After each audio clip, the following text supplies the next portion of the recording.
Hi everyone, this is my Mythic Botanist guide. The first thing I'm going to say about Mythic Botanist, it is really boring as a tank. Out of all 8, 9 fights I've done so far in Mythic, this is the fight I hate the most. And I don't want to deter you if you're starting the fight or you're getting ready to start the fight, but it's kind of boring. Um, so let's break down what talents I use for the fight. Talent-wise, I use Razor Spikes for the damage, Fallout for the soul fragments. You could use Burning Alive, but honestly, it's not that big of a deal. 102, I use Fell Eruption, just because, well, most of the time I use Fell Eruption, just because all the damage, you have 3 adds up at the start, and once one ad dies, the other 2 goes back to full health. So any damage you do on the other 2 ads is just padded. Now, if you want to pad your numbers, then run with Flame Crash. If you don't want to run with Fell Eruption, then run with Flame Crash. It really won't make that big of a difference. Most of the time in raids, I run Fell Eruption just for the single target damage, and even though it's 3 adds up in Botanist, it is still a single target fight. 104, I use Fracture for the damage. 106, I use Concentrated Sigils. 108, I use Feldev. 110, I use Soul Barrier. If you don't have a Bear or Monk co-tank, then you could also run with Last Resort for the Phase 3 Fetter safety. I know I've talked to a few other Demon Hunters, and I know they have used that. In the footage I have from, I think it was like a month and a half ago, I actually died due to us doing the phase 3 transition improperly. So I could have benefited from Last Resort, but 99% of the time I don't ever take Last Resort. I'd rather play better and not die than rely on it. But if you don't have a Bear or a Monk, then you might want to actually look into Last Resort. For gear,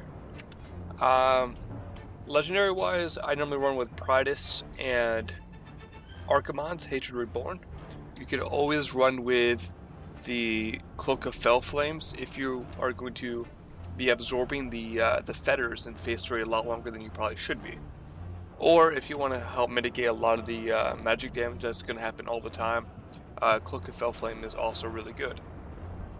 The other item first I highly recommend 4Ps because, like Tichondrius, the beginning of Botanist has a ton of physical damage. I'm looking at my logs here from our kill last week, and 44% of all the damage I took was their melees. So having Demon Spikes up for as much as you can is very useful, especially in phases 1 and phase 2. I also recommend the Dark Moon Guard if you need to survive, because again, 44% of all the damage I took was melee damage. Now that means the other 56% damage I took was magic damage, but it's so sparse.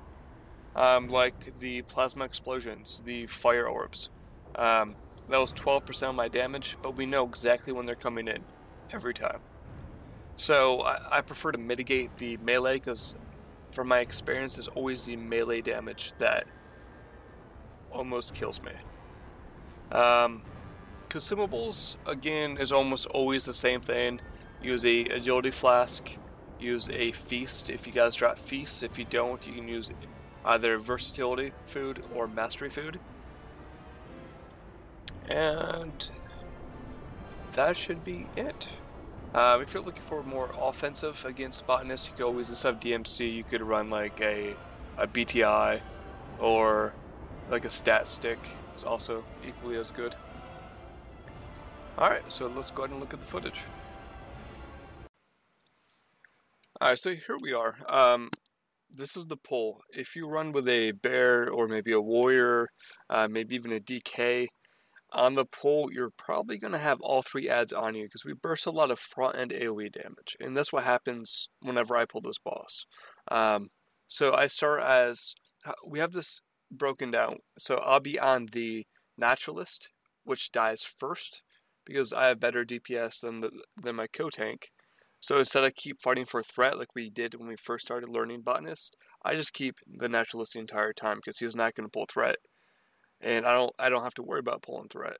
And he keeps Solaris the entire time, so I don't touch Solaris. I cleave it down passively through Soul Cleave and other stuff, but I don't actually target it. And then the Arcanist is the one that puts up the magic debuff.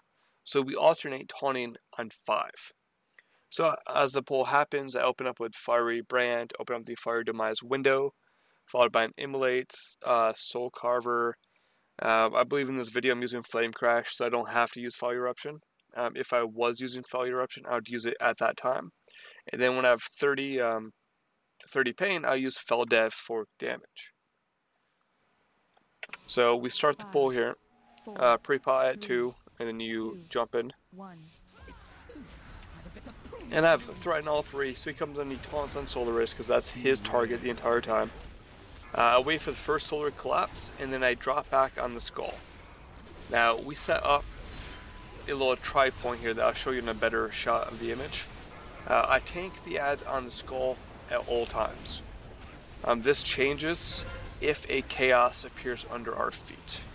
But we have 3 set positions, and we're only at those 3 set positions at all times. So here we have a controlled Chaos appear under our feet. Now, I look at its position, and then I make a decision. And I call it out in either TeamSpeak or Discord, or whatever you're using. So I shift between 3 points. And these 3 points are the same 3 points the orbs spawn. So Skull is the 1 point. So I call moving to X, and I take all 3 ads to the X.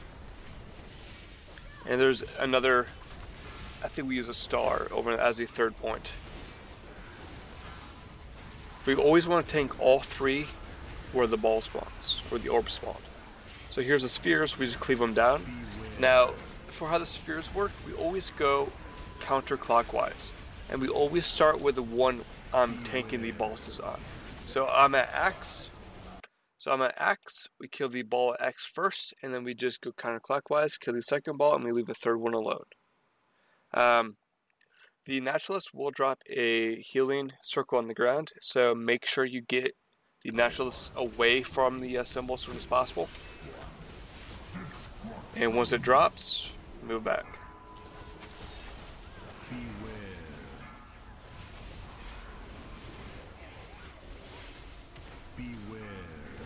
The whole strategy for the first 2 phases is you taunt at 5 debuffs. And sometimes we get lazy, or we forget to taunt, and we get to 8, 9, 10. It's not a deal breaker. One thing I do want to point out here is when I taunt the Arcanist off, I normally fracture the Arcanist once or twice, just to maintain my threat, and then I go back to the Naturalist, because any damage I do on the Arcanist doesn't matter. So I only want to hit it once or twice, so I know that he's not going to pull threat from me. Then you switch back and you focus the Naturalist. So I hit it a couple times, and I go back to the Naturalist. 4, 3, 2. The spores, if you're able to pick up 1 or 2, I'd highly recommend not going over 2. Again, control Chaos on my feet, I move back to the Skull. And right there you can see the star in the top left hand corner, that's the 3rd position. So here's your 3 markers for the fight. And you always rotate between them. And if you're the person who does the calls, make sure you call out which one you're moving to.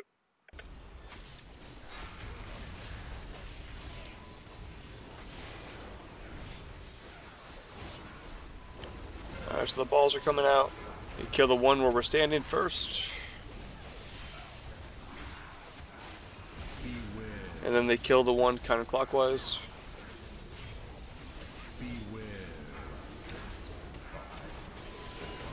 Alright, the ad dies before the healing circle. Now at this point, we just rotate between these two, between the Arcanist and the Solarist. Him and I get kind of lazy. If one of us has a Solarist, we don't really care. We don't taunt off because they're not going to kill us. It doesn't matter. So we just, if he has Solarist, I don't taunt. If I have Solarist, he doesn't taunt. It doesn't matter until the end of this phase. Now in phase 2, what's going to happen, assuming you kill the Naturalist off first, when the sphere dies, 2 ads are going to spawn, 2 parasites. So you want to be close to it to cleave down the sphere first, and then maybe hit it with some cleave, but you do not want to stand on the ads, because if they pick you, you're going to get infected. So you stand next to it, you want to cleave it down, do a little passive damage, and stay away, and then you're good. Other than that, you taunt Arcanist at 5.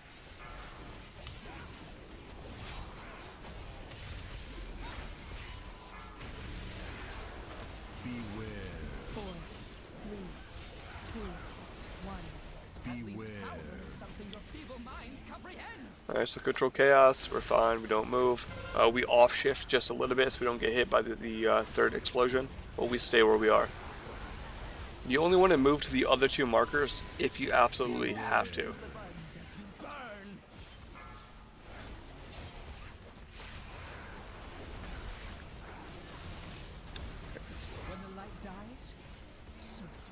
Alright, so cleave down the orbs, do not get too close.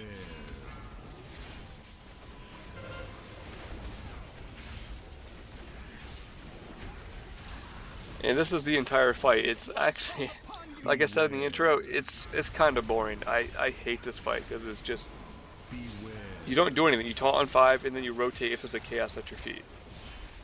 Phase 3 is a little bit different, and we'll talk about that here in a few, well, about a minute.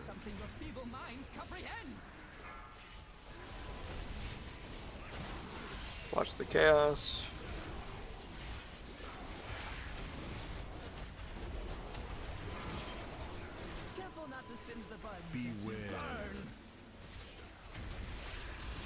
Dodge the collapse. I actually ate 2 collapse spells in this kill. Alright, so at this point, he's at 5%. How this should happen, and we messed this up. And which is good because you get to see phase 3 from my perspective, which is great. But this is not the transition you want to do. If you have a bear or a monk, you want them to hold threat on Solarist at the very beginning of phase 3.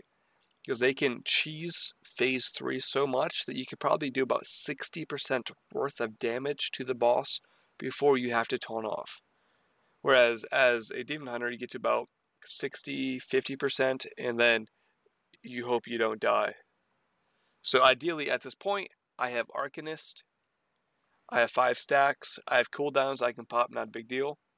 You should take Solarist, and what you want to do is you want to tank Solarist on the triangle, or over here, it's not marked, but basically between the front 2 points. So at this point, he should taunt Solarist and walk to triangle, while we finish off Arcanist at this spot.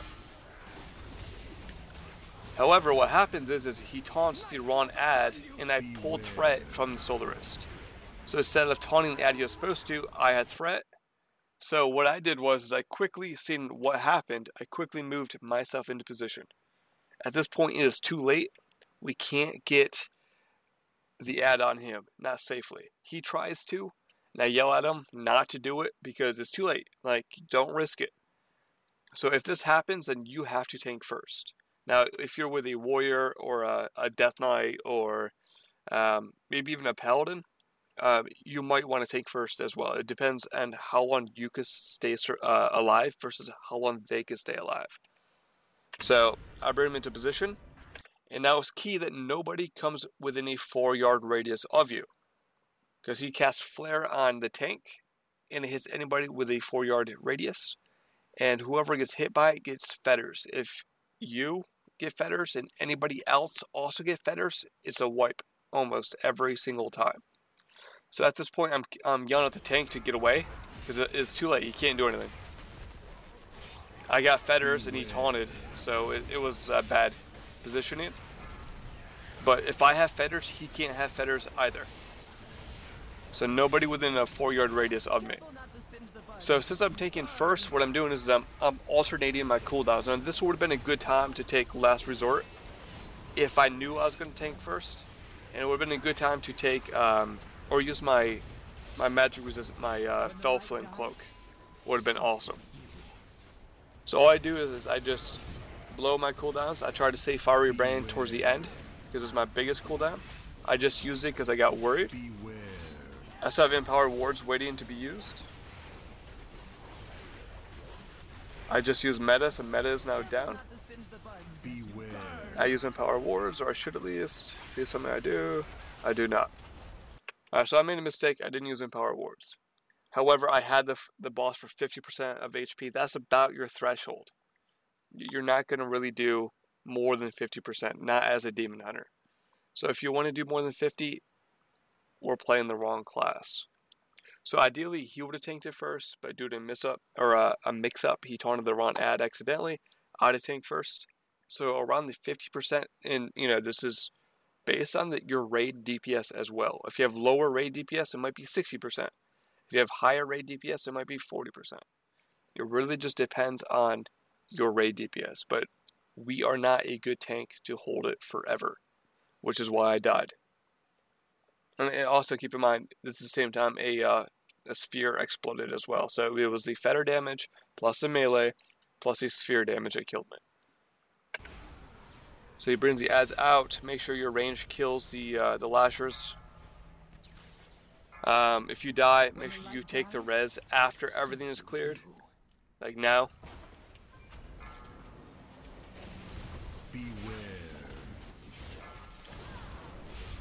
Now, there's one other point I want to point out. Since I tanked first, you didn't get to see it. How we do the Knight's Call is we save the first two people, we stand on them. And being a tank, I can't be picked for the Knight's Call.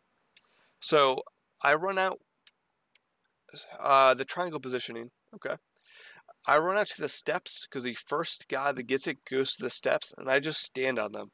Like, you don't do anything, you just stand there. I'll never parse on this fight over 85% because I spend a large percentage of it just standing on somebody over in the corner out of range. However, whatever it takes to win. So we save the first Knight's Call. I go with one person to a designated spot, and we have somebody else go to another place to a designated spot. You did not get to see that, but that's how we handle the first Knight's Call. And we have so much damage that we just kill off everybody else after the first. So if you get Knight's Call after the first one, you run into the spores and kill yourself.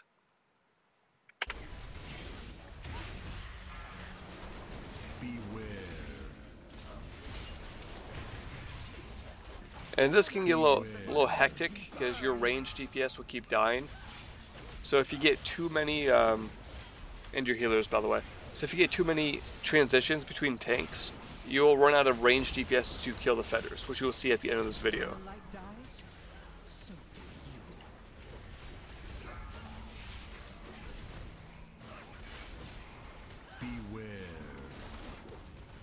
So he tells me I need to taunt, so I taunt it away. I waited until he cast Flare. I don't know if you noticed that. He cast a Flare, and then right after he was done, I taunt him over because Flare is on a cooldown, a 6-second cooldown.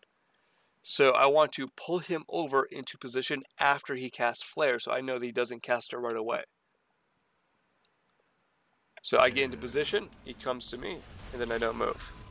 Now, right here, during a tank transition, is if you're going to die, this is where you're probably going to die, because everybody's taking so much damage at the tank transitions that the healers forget to heal you, because the other tank has like a minute and a half worth of fetter on him, so it keeps going up in damage, so he's getting walloped. A lot of times it's during a orb explosion, so the raid's taking a lot of damage. So just a little heads up, when you taunt off the boss, be ready to blow cooldowns if you have to.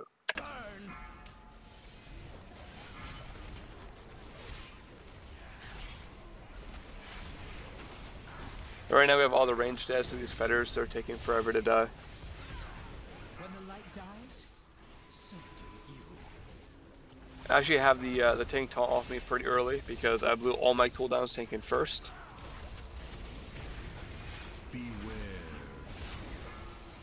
So for safety, I think I have them taunt off here. No, I just tank them to the end.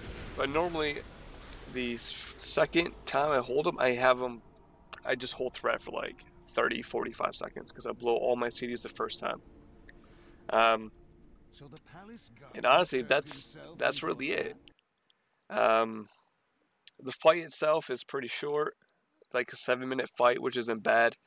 But if you keep wiping in phase 3, it gets really monotonous. You're spending the majority of your time taunting on 5, and then if a Chaos Nova is by your feet, you move to one of the 3 designated positions. And that's the entire first 2 phases. There's like nothing else that you do. And then in phase 3, if the other tank taunts first, you stand on a Knight's Call away from the raid. And then I recommend just killing the rest off, assuming you have the damage. And that's the entire fight. If you have any questions, please leave them in the comments. I'm more than happy to answer them. If you liked, please give it a thumbs up or subscribe. Thanks for watching.